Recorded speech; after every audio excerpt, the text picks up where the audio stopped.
Operation সিন্দুরের আঘাতে ছটফট করতে থাকা পাকিস্তানকে ভারত আরও একটা গভীর ক্ষত দিয়ে দিল। প্রথমে ভারত তালিবানকে আফগানিস্তানে দূতাবাস খোলার মতো বিরাট এক উপহার দিয়েছে, আর ঠিক তারপরেই তালিবান ভারতকে এমন এক উপহার দিল যা ভারতকে মালামাল করে দেবে। এক ঝটকায় ভারত হয়ে যাবে মালামাল। বহু শতাব্দীর পুরনো তাপির গুপ্তধন এবার আসবে সোজা দিল্লিতে। অপারেশন সিন্দুরের সেই ভয়ঙ্কর চোট থেকে পাকিস্তান তখনও বেরোতে পারেনি। তার সেনা আর শাসকরা তখনও নিজেদের ক্ষতটাকেই সারিয়ে তোলার চেষ্টা করছিল। ঠিক তখনই ভারত এমন একটা আঘাত এনেছে যার যন্ত্রণা ইসলামাবাদ আর রাওয়ালপিন্ডি শতাব্দীর পর শতাব্দী ধরে অনুভব করবে।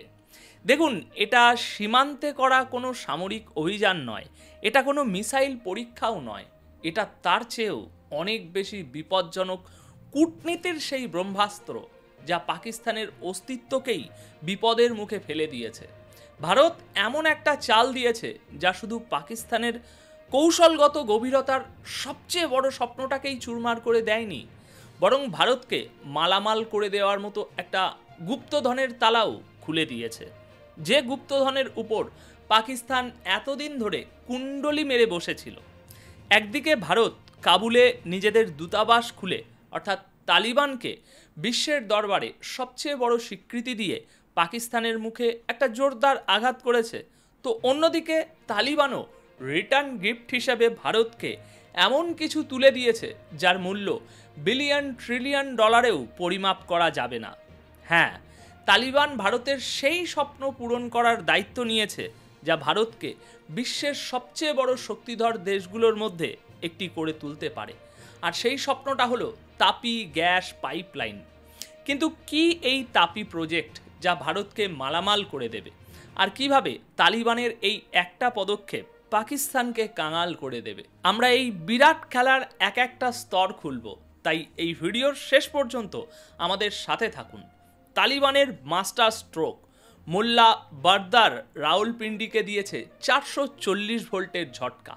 তো চলুন এই বিরাট চক্রব্যূহটা প্রথম থেকে বোঝা যাক। সবার আগে কথা বলা যাক ভারতের সেই পদক্ষেপটা নিয়ে যা এই পুরো খেলার চিত্রনাট্য লিখেছে। ভারত মঙ্গলবার কাবুলে নিজেদের টেকনিক্যাল মিশনকে আপগ্রেড করে অর্থাৎ তার মর্যাদা বাড়িয়ে একটা পূর্ণাঙ্গ দূতাবাসে পরিণত করেছে। এখন আপনি বলবেন, এতে আর এমন কি বড় কথা আছে? জনাব, এটা কোনো সাধারণ ব্যাপার নয়, এটা কূটনীতির পারমাণবিক বোমা। ব্যাপারটা বুঝুন, যখন থেকে আমেরিকা আফগানিস্তান ছেড়ে পালিয়েছিল আর তালিবান কাবুল দখল করেছিল, গোটা দুনিয়া তালিবানকে একটা অচ্ছুতের মতো দেখছিল। কোনো বড় দেশই তালিবান সরকারকে স্বীকৃতি দেয়নি। পাকিস্তানের মনে হয়েছিল এবার আফগানিস্তান তার পকেটে ও তালিবানকে ভারতের বিরুদ্ধে ব্যবহার করা যাবে। কিন্তু পাকিস্তান এটা ভুলে গিয়েছিল যে এটা 2025 সালের ভারত, আর এখানে চাণক্যের নীতি চলে। ভারত তালিবানের সাথে শত্রুতা করেনি। যখন আফগানিস্তানের মানুষ না খেতে পেয়ে মরছিল, তখন ভারত তাদের হাজার হাজার টন গম পাঠিয়েছে। যখন তাদের ওষুধ দরকার ছিল, ভারত ওষুধ পাঠিয়েছে। ভারত মানবতার সম্পর্ক বজায় রাখছিল।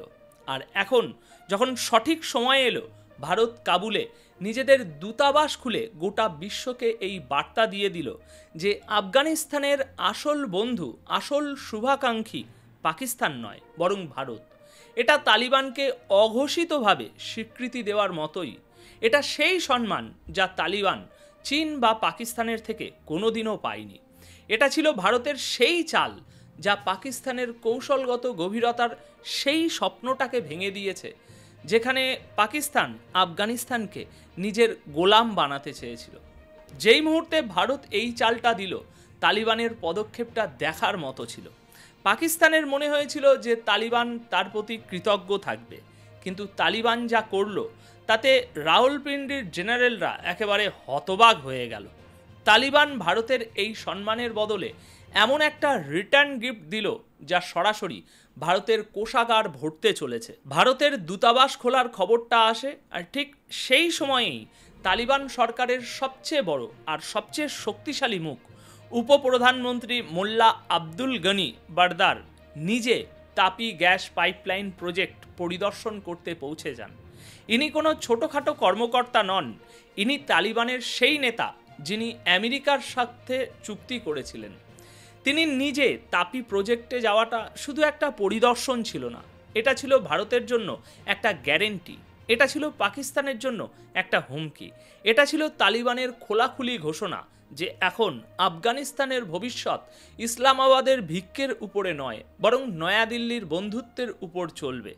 তালিবান গোটা বিশ্বকে আর বিশেষ করে পাকিস্তানকে এটা পরিষ্কারভাবে জানিয়ে দিয়েছে যে তারা আর সন্ত্রাসের আস্তানা নয়, বরং ব্যবসার রাস্তা হতে চায়, আর এই রাস্তার সবচেয়ে বড় অংশীদার হবে ভারত।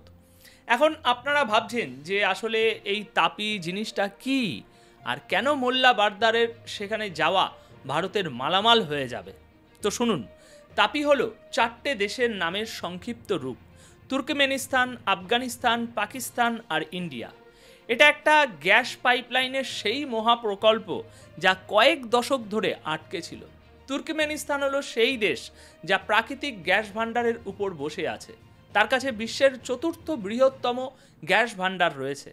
এই পাইপলাইনটা সেই তুর্কমেনিস্তান থেকেই শুরু হবে, সেখান থেকে 1800 কিলোমিটারের বেশি পথ পেরিয়ে প্রথমে আফগানিস্তানে ঢুকবে, তারপর পাকিস্তানের মধ্যে দিয়ে সোজা ভারতে প্রবেশ করবে।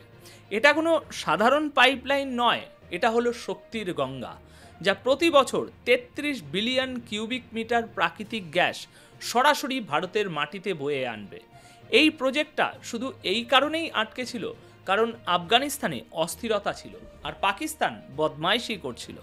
পাকিস্তান এই প্রজেক্টটাকে ভারতের বিরুদ্ধে ব্ল্যাকমেল করার হাতিয়ার হিসাবে ব্যবহার করতে চেয়েছিল, কিন্তু এখন খেলাটা পুরো পাল্টে গেছে। তালিবান নিজে এই প্রজেক্টের সুরক্ষার গ্যারেন্টি নিয়েছে। আফগান নিউজ পোর্টাল টোলো নিউজের মতে তালিবান শুধু কথাই বলেনি, কাজও শুরু করে দিয়েছে।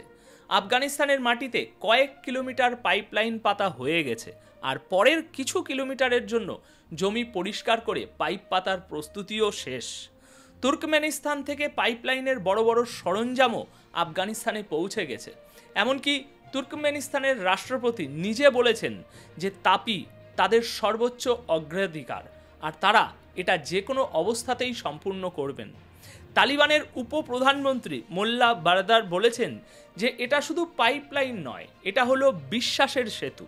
মানে পরিষ্কার, আফগানিস্তান আর তুর্কমেনিস্তান দুই দেশই ভারতের কাছে এই গুপ্তধন পৌঁছে দেওয়ার জন্য পুরোপুরি তৈরি। তো এখন প্রশ্ন হলো, এতে ভারত কিভাবে মালামাল হবে, আর এটা পাকিস্তানের জন্য ক্ষত কেন? এটা বুঝুন। আজ ভারত নিজের শক্তির প্রয়োজনের জন্য, অর্থাৎ গ্যাস আর তেলের জন্য অনেকটাই মধ্যপ্রাচ্যের উপসাগরীয় দেশগুলোর উপর নির্ভরশীল। ভারত সমুদ্রপথে এলএনজি গ্যাস আনে, যা অনেক দামি হয়ে যায়। সেই সমুদ্রপথের উপর চীন বা পাকিস্তান যে কোনো সময়ে বাধা সৃষ্টি করতে পারে। কিন্তু তাপি একটা গেম চেঞ্জার। যখন এই পাইপলাইন চালু হবে তখন ভারত সরাসরি স্থলপথে কোনো সমুদ্রের ঝামেলা ছাড়াই সস্তায় একটানা গ্যাস পাবে, আর এই গ্যাস ভারতের শক্তি সুরক্ষার সবচেয়ে বড় শক্তি হয়ে উঠবে। এই গ্যাস দিয়ে কি হবে? এই গ্যাস দিয়ে ভারতের বিদ্যুৎ কেন্দ্রগুলো চলবে, 24 ঘন্টা বিদ্যুৎ পাওয়া যাবে। এই গ্যাস দিয়ে ভারতের কারখানাগুলো চলবে, মেক ইন ইন্ডিয়ার চাকা দ্বিগুণ গতিতে ঘুরবে।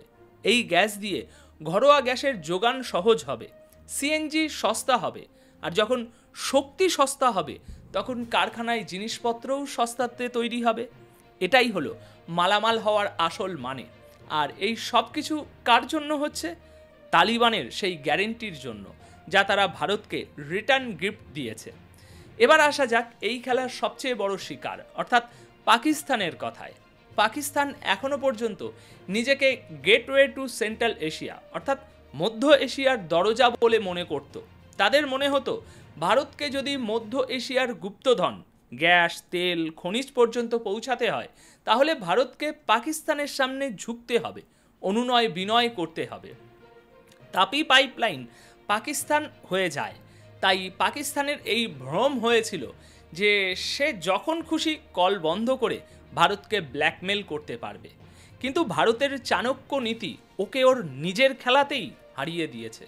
ভারত দূতাবাস খুলে তালিবানকে সেই সম্মান দিয়েছে যা তারা পাকিস্তানের থেকে কোনোদিনও পায়নি, আর তার বদলে তালিবান তাপির গ্যারেন্টি দিয়েছে। এখন পাকিস্তান একটা চক্রব্যূহে হয়ে ফেসে গেছে। যদি পাকিস্তান তাপি পাইপলাইনকে নিজের দেশ দিয়ে যেতে বাধা দেয়, তাহলে পাকিস্তান শুধু ভারতের নয়, বরং তালিবান আর তুর্কমেনিস্তানেরও শত্রু হয়ে যাবে। তালিবান, যা ইতিমধ্যেই পাকিস্তানের বোমাবর্ষণের জন্য ক্ষিপ্ত, তালিবান পাকিস্তানকে ছাড়বে না। আর যদি পাকিস্তান পাইপলাইনকে যেতে দেয়, তাহলে ভারত মালামাল হয়ে যাবে আর পাকিস্তানকে ট্রানজিট ফ্রি দেবে। অর্থাৎ তাদের শত্রু ভারত তাদেরই উঠোন থেকেই গুপ্তধন লুট করে নিয়ে যাচ্ছে। এটাই হলো আসল কূটনৈতিক ক্ষত। কাবুলে ভারতের দূতাবাস আর তাপি পাইপলাইনের পুনরায় শুরু হওয়া, এই দুটো হলো এমন যমজ আঘাত যা পাকিস্তানের কৌশলগত গভীরতাকে ভারী আঘাত করেছে। ভারত তাপির মাধ্যমে মধ্য এশিয়া পর্যন্ত নিজের রাস্তা তৈরি করে ফেলেছে। আপনার কি মনে হয়, তাপি পাইপলাইন কি ভারতের মহাশক্তির দেশ হওয়ার স্বপ্ন পূরণ করতে পারবে? আপনার মতামত কমেন্টে লিখে জানান। ধন্যবাদ আপনাদের সকলকে।